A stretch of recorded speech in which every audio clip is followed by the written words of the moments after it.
বাসার সবাই আসলে আর্জেন্টিনা আর আমরা দুজন শুধু ব্রাজিল। আজকে অনুভূতি আসলে অন্যরকম। আজকে ফিলিংটা অন্যরকম, কারণ এর আগের খেলাটা ওরা ভালো খেলেনি, ড্র করেছিল মরক্কোর সাথে। তো আজকে যখন জিতেছে তখন আসলে অন্যরকম ফিলিং।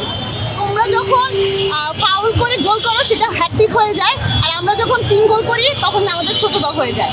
এরকমটা আসলে না।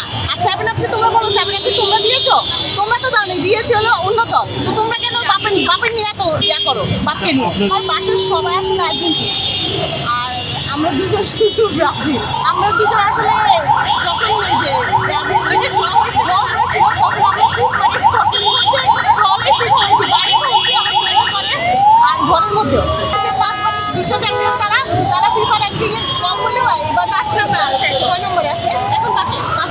তো এখন সেই জন্য ও এখন সাপোর্ট করে ব্রাজিল। এখন আমার বলতে হয় না, ঠিক আছে টাকা দিতে চায়, দলকে তুমি টাকা দিব, আপনার তুমি টাকার জন্য কি তুমি তোমার দলকে এত দাও? ও জীবনেও না। ও এখন বুঝতে পারে, আমি আসলে দেখছিলাম, কিন্তু এখন সে নিজে যে বুঝতে পারে খেলা বুঝে। একটা মতো পাচ্ছিল আর্জেন্টিনা সমর্থকরা এই যে ব্রাজিল অনেক খারাপ, কিন্তু গায়ে হাত দেওয়া কিন্তু ঠিক না।